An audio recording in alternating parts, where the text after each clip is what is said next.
thought he liked me. I thought it was okay. I had no idea what was really going on.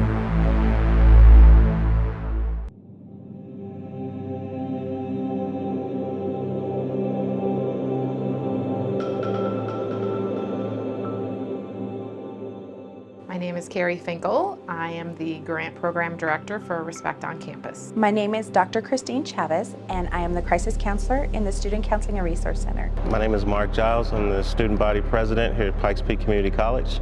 My name is Officer Rick Klataska.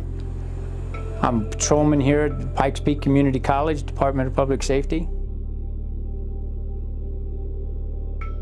ROC is the abbreviation for Respect on Campus. We are a grant in partnership with UCCS. It is a grant provided by the Department of Justice and the Office of Violence Against Women. And what we do is talk to students about safety and bystander intervention for domestic violence, sexual assault, stalking, and dating violence. ROC has been really important for us because it gives people information that they didn't have before about these different issues, and it also helps students know that there's a place that they can turn if they want more information or want help to deal with some of these issues. I feel like ROC is important because it just allows the students to have that peace of mind of knowing that there is an organization on campus that's designed to help prevent those things that happen, that go on outside of the school, which we all know that can happen on campus. And just for the students to know that they have somewhere that they can go to prevent those things or to help prevent those things from happening as a resource is very important.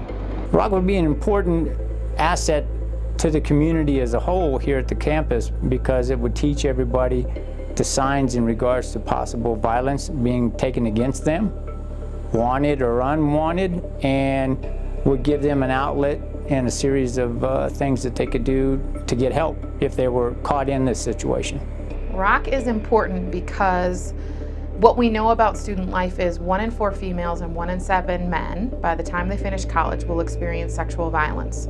We know that dating violence is high within the demographic of teens who are 17 to 20.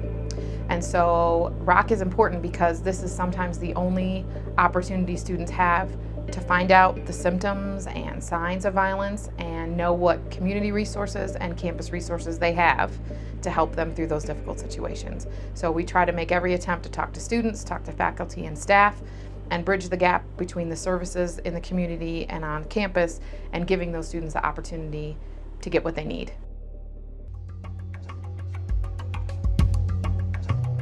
The students have the right to be respected, to be treated as an individual. They have the right to know that if anything of that nature is going on, they have a resource in which they can go to, and that's the basis for ROC. They have the right to feel safe here on campus.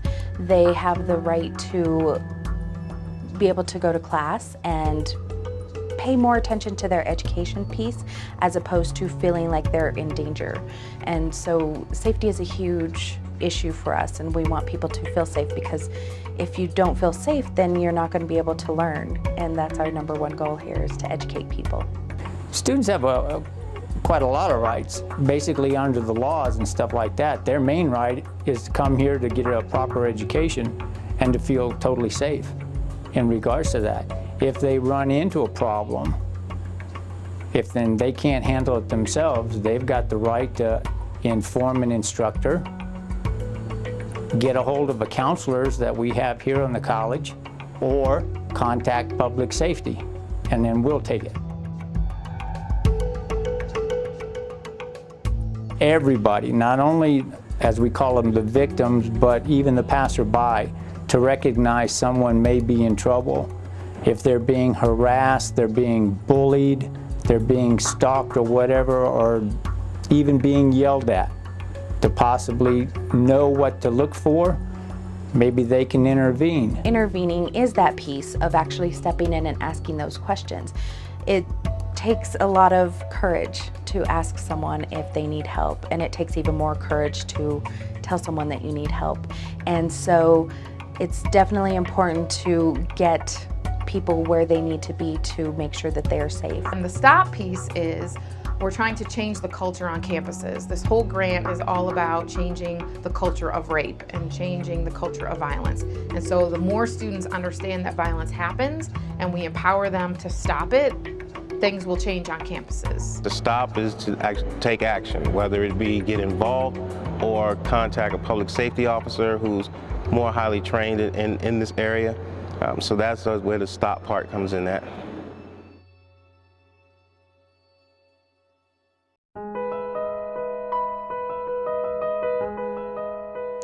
In Her Shoes is a fabulous program that I love to use in classrooms.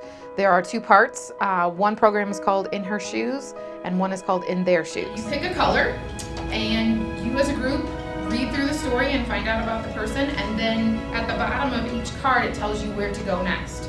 And so you walk through the different experiences they have and you make the decisions for the individual. And some of the choices you have are a couple choices, and they're good choices, and some of them aren't so great.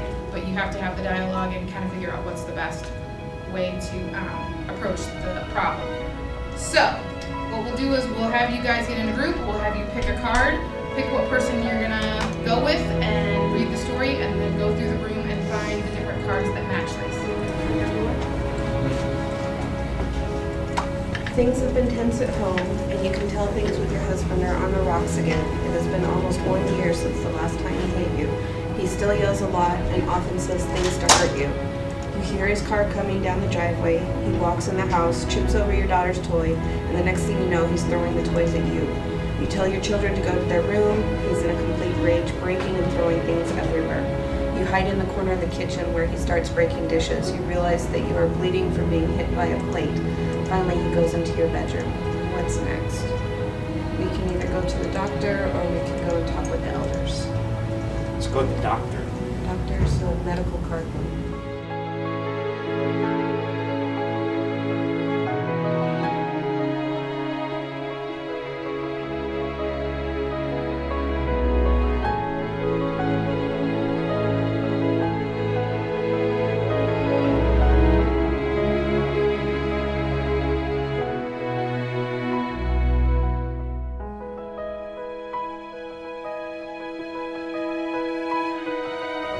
You never know when he'll hurt you again. Your daughter has really been difficult lately. She won't do her homework or chores and often talks back to you. Tonight, she talked back to your husband. He sends her to her room and then starts yelling at you. You tell him she's acting just like him. In fact, sometimes she calls you the same names that he calls you. You tell him that it's his fault after he starts slapping and punching you. Do we go to friends and family, or do we go to a wild card and take a chance? Live here anymore. The kids are already in the house, and you say, fine, give me the children and I'll leave. He says no. The Indian Child Welfare Act says they have to be raised on the reservation, and therefore only you're leaving. He pushes you out of the doorway, you trip, he kicks you and walks back into the house. Two options: go to friends and family or court. Go to court. And kids. You arrive at court feeling confident and like you have done a lot to help get your children back. The judge seems understanding. It says that both parents have custody and there's nothing he can do immediately. He does grant you a protection order, but you still don't have your kids. The judge encourages you to go to the domestic violence advocate. The advocate also says that she will help you with the court process. What's next? This part of Sierra's story ends here, but what do you hope happens next? The reason why we do this program is so that students know this really happens. Like I said at the beginning, 1 in 4 female and 1 in 7 male students will experience sexual abuse and sexual violence by the time they finish college. So if it's not happening to you, it's very likely that it's happening to the person that's sitting next to you. It's a great opportunity to discuss with students what the issue looks like, because it's so complicated and there's so many layers to it, and makes them understand it a little better. And then we debrief from that session, and then we go through our program, which is bystander intervention. What people should look for is that person trying to control you, and a lot of different ways they can try to do that. They might try and take away your cell phone. They might ask you to stop talking to your friends because they'll make up some excuse like they don't like your friends or your friends aren't being supportive of you, so maybe you should stop talking to them. And it's even gone so far as, you know, stop talking to your family. Well, they have a way sometimes of wording things that will make sense to you because you think, well, yeah, my friends haven't been supporting me lately.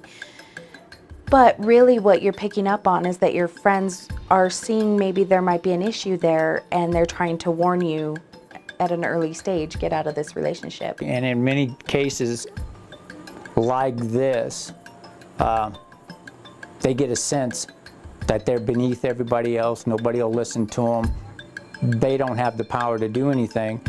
They need to tell somebody.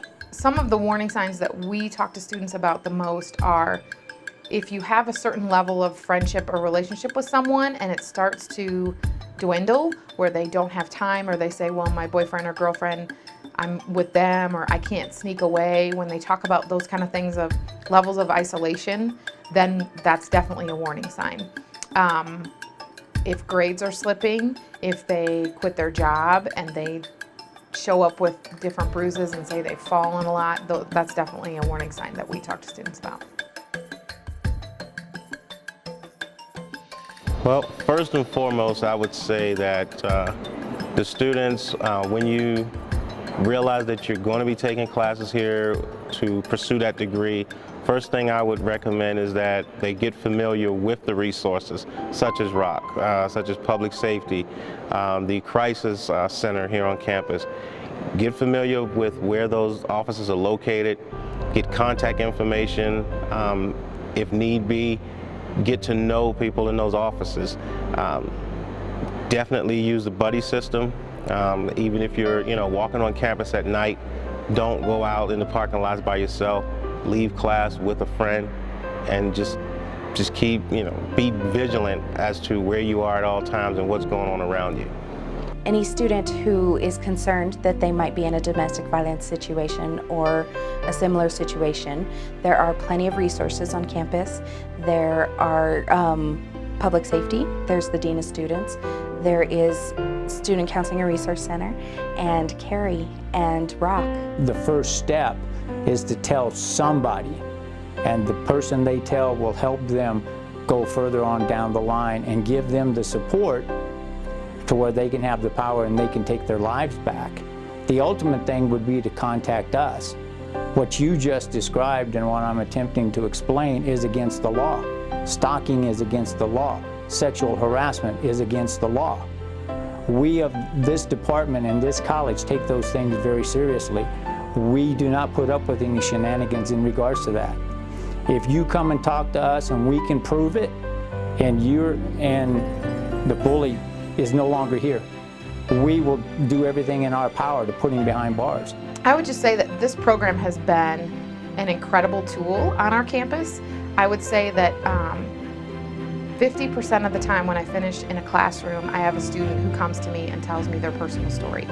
So it makes me work harder because I know that it's happening to our student population, and it's a topic that no one wants to talk about and no one wants to glamorize, but it's happening to our students, and it's important that we get the message out and that people know that there's resources and people know that there's hope. So the program, I feel like, is really expanded.